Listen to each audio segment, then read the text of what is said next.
Big thanks go out to Tywa for supporting today's video via Patreon. Bellicor with Gyruda as the companion versus Tomic, Magda and Gonti. No ramp apart from the Heartless Summoning, which I think we've got a decent chance of keeping in play, so yeah, let's try this one. We peak at the 4-drop slot in this deck, so we've got a lot of 2 and 4 drops due to the rules on the Gyruda over here, so it's 2, 4 and 6 drops in the deck. Getting to a landing command tower, let's just go for the Tricycle to start off with. No plays on turn 1, so we're not seeing any fast mana or anything, and that is our 4th land, meaning that as long as we hold on to the Heartless Summoning, we'll be able to get our commander down, so command tower and play the enchantment. Well, speaking of some fast mana, there is a Dark Ritual, so we're going to see a turn 2 Gonti, I imagine. Alright, and a Lightning Bolt from Magda, was not expecting that. Points the Gonti towards us. So we are quite a ways away from seeing the Gonti commander now. Might have been tempted to go for a Dax duplicate onto that, but yeah, I don't think it would have been all that worthwhile on a Gonti, unless we're really lucky. Heartless Liberator, so we're looking at Dwarf Tribal as you might expect in Magda. Often not the case though. Lotho, Corrupt Sheriff. Alright, and an Evil Twin. So just for the sake of actually doing something this turn, and we've got plenty of clones in the deck anyway, is it worth going for the Lotho? Then we can actually start creating treasure tokens. Let's just go for a Gigantoplasm because we're not really that worried about buffing that, I don't think. Okay, am I misunderstanding this? Oh, of course, the 1 toughness. Whoops. Yeah, -1/-1 from these things. Can you tell I haven't played the deck yet? Oh well, like I say, we've got plenty of clones available anyway.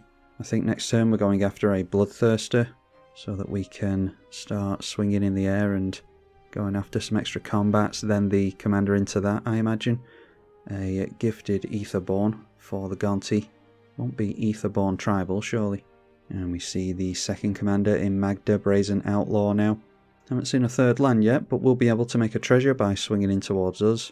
Arcane Signet is the 2nd spell, so we would have made a treasure here if we'd managed to actually make a copy of the Lotho, but obviously didn't account for the 1 toughness previously, and they did manage to get into a 3rd land in order to play that. Tomic into play on turn 3, and then we get hit again by Lotho this time.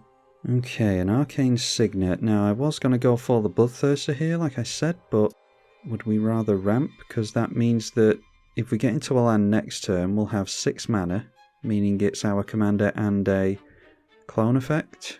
Dax Duplicant onto a Bloodthirster isn't the worst idea. I think everyone's just going to keep attacking us, so we'll get down the Bloodthirster and see if it gets removed. 6/6 flying creature is going to be a decent blocker, and we're going to lose a decent amount of life in this deck anyway, so try and hold on to as much of it as possible. Also, don't end up giving the Orzhov player an extra treasure this way. The Death Toucher swings in towards Magda now, and then we see a new one that I've wanted to see gameplay for, a Barbed Servitor. So that's indestructible and need to be careful about dealing damage to it.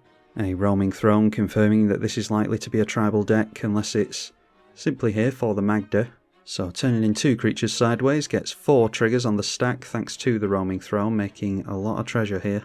And this can't block, so you would assume these are going into the left. They are. So it seems getting Bloodthirster into play was the right move. Potentially saved ourselves 7 life here. And then using that mana to go for Dwarven Reinforcements, so making a couple of 2/1 Dwarves. They obviously have the +1 buff to power. Tomic goes in at the Magda player after playing a Silent Arbiter. So getting down the extra combat creature, not necessarily as good now. We weren't getting into another land anyway, so getting down the Bloodthirster was correct. So I think we should try and get into a land here off our commander. We could go for just a couple of clones onto the Bloodthirster, but there's no point if we can only attack him with 1 creature. Let's try and get a land, we'll get down our commander here. Reason I changed it up for this variant is because it was suggested by a lot of players, and Grixis isn't exactly the best for ramping either. Not on a permanent level anyway. So we'll see if we can get into some lands here. We do get into a Watery Grave and a couple of rocks for next turn potentially. So play that in tapped. And we've got a 5/5 demon to turn in sideways, so Turn that in at Magda as well. And that hits, so this will untap. There is an additional combat phase. So we'll send it into the left. This doesn't have flying or anything. No, it doesn't. Send this into the left this time. And that hits, of course. So once again, untap. And we'll get another combat here. Only the Bloodthirster is untapped by these combats, though. Kind of works out alright that the Silent Arbiter is keeping us from swinging in with everything. Not likely to get Vigilance on all of our stuff in a Grixis deck. And this doesn't have... No, it doesn't have Death Touch or anything, so... Probably swing straight through the Atomic. And that does hit, so managed to pass the turn with this untapped. So it can still be held back as a blocker if needs be, although not likely we're going to need it. Alright, taking a leaf out of our book. Must have taken that with the Gonti, I imagine. A Phantasmal Image. And, yep, that is ours. Copies the Bloodthirster. And does not have haste, but does manage to get a 6/6 blocker in our way now. Now, most clones don't target, so they shouldn't trigger the Phantasmal Image. We just need to target this with anything and it'll die. Anyway, the 1/1 comes in at us, we'll certainly allow it. You draw a card and lose a life when it does that. A Horde Hauler. Whenever it deals combat damage to a player, create a treasure token for each artifact they control. Not too many artifacts in play just yet. And then it is a Path to Exile being pointed at the Roaming Throne. Our opponent forgetting about the Ward 2, I think. Ward is still catching people out. Been out for quite a while now, but it still catches people. So hopefully we don't see a shame scoop here. And in response to that, we see a bunch of crew going into the Horde Hauler. So Magda triggers each dwarf that does that twice. Obviously when you crew, you tap down the creature, so a bunch of treasure being made again. And the Path to Exile would have been better spent on this thing. So I wonder if it's worth us cloning the Roaming Throne so that we can get double the triggers on our commander. Might be worth doing. Going straight through combat because this does not have haste. Probably would have come in towards us, so that's good. 3 cards in hand and 10 treasure. Just holding on to those treasure tokens and not doing anything during his own turn. Ajani Steadfast is the first Planeswalker from the Atomic. Minusing down with that is a plus counter on each creature you control, and a loyalty counter on the other Planeswalkers, which they don't have in play yet, so just plus counters on the creatures here. And Atomic goes in at Magda, who is tapped out here, cannot go for the crew just now, so yeah, I wonder why they tapped out on their turn there. If they're not going to spend the mana, they could make this at instant speed.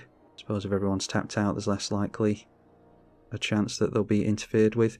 Alright, and in response to the attack, Magda is going to put a dragon in the way of the Atomic here. That is a Drakuseth, more of Flames, so a 7/7 in the way of the 3/5. And just deciding to scoop, yeah, as you would expect. Alright, there is a Mirror Hall Mimic. Yeah, so this will be 3 mana and then 2 for another one. Or we could go for the 2 rocks, leaving us with 3 mana and we only get 1 clone. We could go for 1 rock, and then we'll have 4 mana for 2 clones. That might be alright. Suppose for the sake of better using our mana, we could go for Mirror Hall Mimic. It's a shame that we can't make copies of Be'lakor and keep them at the moment. But we could go for Mirror Hall Mimic and a 1 mana Phyrexian Metamorph. So let's go for 2 life lost for the Phyrexian mana, and then a Phyrexian Metamorph into play. And like I said before, it doesn't target this, so we should be able to get through the Ward 2 alright if we decide to go for Roaming Throne. The Dwarf player holding up priority, so he's likely to do something to us with regards to tutors, I imagine. Alright, and allowing it into play, so we'll go for the Roaming Throne, named Demon in this instance, which triggers Be'lakor twice because we now have the Roaming Throne available to us. So we've got a 3/3 Demon. Yeah, I think we can go after Drakuseth with the next demon that we play, so let's go after Magda. And I think we'll just go after a Lightning Bolt onto Drakuseth here. We're kind of encouraging our opponent to make use of Magda here, so that we can better see what we can blow up. Alright, so forcing our opponent to go for the tutor, like I said. That is a Goldspan Dragon. We don't want that either, because that'll be double mana on the treasure. But successfully blowing up the Magda. So now it can be Mirror Hall Mimic, which will be... Oh, I thought this was 5 mana. Oh, it's 5 mana for the Disturb cost, that's what I'm thinking of, so... That's annoying, I could have had the Talisman out there. Made a few mistakes here, annoyingly. A Bloodthirster is going to be the copy that enters. So Be'lakor, 5 damage onto the Goldspan Dragon, and 5 damage onto the Drakuseth. And we've dealt with Magda's board quite nicely here, but Magda will be back in play in no time, I imagine. So got some nice flyers out of the way so that we can swing in here. Alright, and getting Magda to scoop as well, wow. Alright, so I think that's worthy of a ban for both of our opponents here.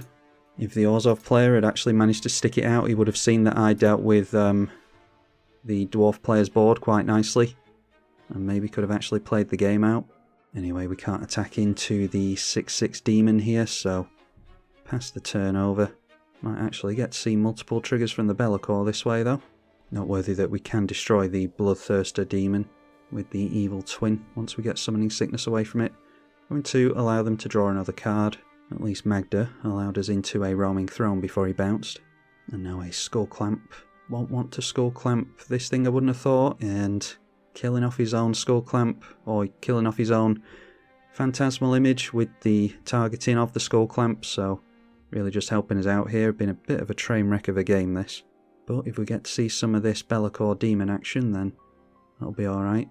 The Gifted Aetherborn being equipped now, so that is a 3/2 Death Touch lifelink, but we've got flyers in the air anyway. We were going to be able to deal with the Phantasmal Image this turn anyway, because we'll be able to deal damage with Be'lakor. So should have the Talisman of Indulgence in play here, but misplayed last turn. Go for the creativity that we just drew into, and let's see about a Dax Duplicant to give haste.